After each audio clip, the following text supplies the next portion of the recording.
Voltamos com o programa Ponto de Vista. Estou aqui com Enio Lins, secretário de Estado da Comunicação. Estamos falando sobre o portal Alagoas 200 anos, que entra por portal Alagoas200, não é isso? .com.br. Portal www.alagoas200.com.br. Mas se digitar alagoas200anos.com.br, ele remete para o mesmo já endereço. Também para o mesmo endereço. 200, A gente viu nesse sentido de sistematizar, de coletar, de participar, a colaboração destes períodos.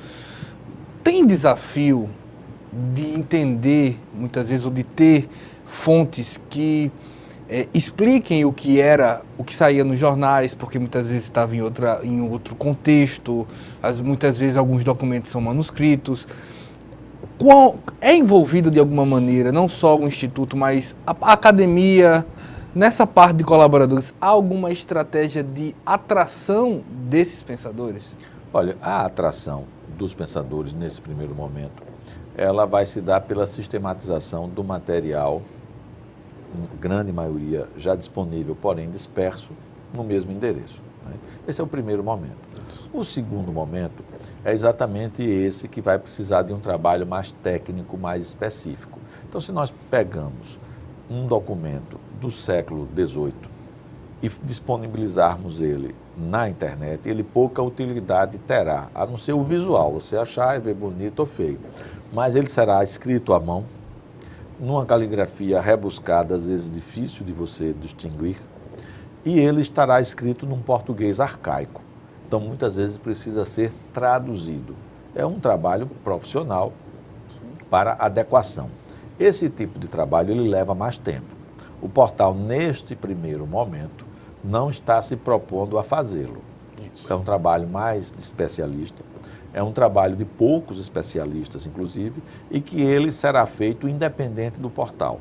Na medida que esse trabalho de atualização de documentos históricos, por exemplo, ele estiver sendo feito, concluído pelas universidades públicas e privadas, pelos centros de pesquisas individuais, públicos e privados. Na medida que esse trabalho estiver sendo concluído, o portal se propõe a ser um dos pontos de veiculação, assim como imagens. Então, nós temos processo de recuperação de filmes, de fotos, de tudo isso. A gente tem o Tom Carvalho, inclusive, o Tom Carvalho colorindo, tá né? Muito interessante. Nós temos o Edberto Cianelli, que tem também um bom trabalho, com 2 endereços na internet, trabalhando com fotos de Alagoas e de Maceió. Nós temos muita gente que trabalha com o material de alto nível. Né? O que nós vamos fazer? O que nós vamos fazer para aquilo que ainda não está disponível é alianças com os centros que têm condição de trabalhar isso. Por exemplo, recuperação de papel. Muitos desses papéis eles estão em mau estado de conservação. Se você pegar sem o devido cuidado, ele quebra, ele rompe, ele passa a ter problemas para mais tarde ser recuperado. Sim. Muitos desses documentos precisam ser restaurados para depois ser digitalizado e disponibilizado. Esse é um trabalho mais lento, é um trabalho mais sofisticado. Um trabalho de restauração mesmo, exatamente, como uma pintura. Como então, o portal ele não vai poder trabalhar nessa área. Nós não temos recursos, nem temos gente especializada para trabalhar nisso. Agora, nos propomos a divulgar aquilo que for recuperado e traduzido pelos profissionais que tenham capacidade de fazer isso e tenham interesse também de divulgar isso numa rede pública como o portal Alagoas 200 anos. Esse é um trabalho mais sofisticado, um trabalho importante de ser feito e que aqui em Alagoas nós temos alguns locais que fazem isso. Eu destaco a Fundação Casa do Penedo, sim, o Arquivo Público de Alagoas e a própria Universidade Federal de Alagoas, que também tem algumas iniciativas nesse campo. Vocês também têm parceria com órgãos federais, como o IPHAN, não é isso também? Nós temos uma grande parceria com o IPHAN. O IPHAN é um dos órgãos, independente de ser federal, estadual, municipal, o IPHAN é um órgão que desde o início desse processo está atento e colaborando com essa concepção de Alagoas 200 anos. O Mário Aloísio, que é um grande arquiteto e que é o comandante aqui dessas operações, que coordena as operações do IPHAN aqui em Alagoas, ele tem tido contato permanente conosco. Eles têm, inclusive, um programa de entregas do IPHAN que está associado aos 200 anos, projetos de restauração muito importantes, de localização de sítios arqueológicos, não são nem sítios históricos, são sítios arqueológicos que o IPHAN está realizando com muita competência. E tudo isso, essa parceria, ela será divulgada no momento adequado, porque tem momentos também para fazer divulgação de objetos de trabalho como o do IPHAN. Sim. Porque quando você divulga a localização de um sítio arqueológico, de um sítio histórico, que o trabalho técnico não está concluído, ou pelo menos não está num nível que possa ser exposto à curiosidade pública, a própria curiosidade pública pode contribuir para danificar o bem. Então, é um cuidado que precisa ter. O IPHAN tem um trabalho excepcional e tem muitos novos pontos de referência histórica, antropológica e arqueológica em Alagoas para divulgar.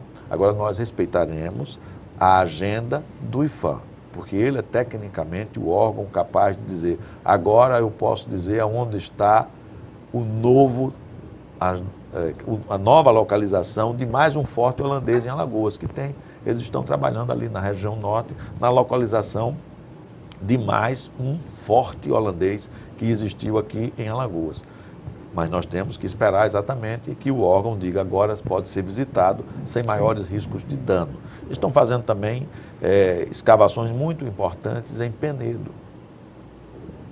Esperaremos também que o momento adequado seja dito para que nós possamos, através do portal, divulgar todas essas realizações que não são nossas. Elas são de um órgão extremamente importante para Alagoas, que é o Instituto do Patrimônio Histórico e Artístico Nacional. A gente pode avaliar também que tipo, a preservação da história, não só desses 200 anos ou de mais tempo, a SECOM já tem feito quando ela também informatizou o Diário Oficial, né? A SECOM junto com a CEPAL, né? Com o Graciliano Ramos. Hoje, o Diário Oficial, que é fonte de consulta histórica, né? Se você for dar uma olhada, está digital e acessível, não é isso? Já há alguns anos, isso quando nós chegamos no governo, já estava implantado. Nós fizemos só uma devolução histórica importante a esse processo, que é aquele suplemento, né, que é uma criação dos anos 80 e que nos últimos anos tinha sido, antes de 2015, ele tinha sido interrompido. Né? Então, nós voltamos com a publicação também do suplemento no formato digital, basicamente, e tem uns formatos impressos para os órgãos que solicitarem. Então, isso faz parte também de um processo de um arquivo de democratização e de transparência da informação pública. Eu sempre digo isso aqui, eu digo, olha, se eu tenho uma informação, vou ser extremo, mas se eu tenho uma informação de uma emancipação de 1817 e eu pudesse, estou sendo exagerado para voltar a 1817 para saber o que saiu no jornal naquele tempo, seria de uma riqueza absurda, não é verdade? Hoje a gente está pensando, muitas vezes a gente pensa em 2017, mas haverá 2047, 2050, 3.000 né? e pouco, né? Esperamos que o mundo dure até lá. E a possibilidade de você consultar o que aconteceu na TV Assembleia no dia 12 de maio de 2017 é fabulosa, não é? É fabulosa. E é uma coisa que sejamos justos. Isso é um problema não só de Alagoas, mas é um problema do mundo e do Brasil. E aguçado em locais onde os recursos econômicos são mais escassos. Os arquivos são precários. Se nós pegarmos os arquivos mesmo, nós que somos jornalistas, se a gente for atrás das grandes reportagens que foram feitas, nós teremos dificuldade, teremos alguma chance de ter nos jornais impressos. Eu falei de 1817, mas exemplo, eu conversava com o Joaldo um dia desse, e a gente fez, quem foi o árbitro da final do Campeonato Alagoano de 1997? A gente teve dificuldade de encontrar isso, que foi o Coronel Cavalcante. São 20 anos. Veja bem, isso que você está colocando é algo que a gente volta lá atrás, a necessidade da gente ter centros de referência e trabalhar sistematicamente com uma política de arquivos, uma política de arquivar e de conservar. Isso não é só do governo do Estado, isso não é só do poder público, que envolve o poder executivo, o poder legislativo e o poder judiciário. Isso é da sociedade como um todo. A gente tem que ter a visão de conservar conservar o que é importante.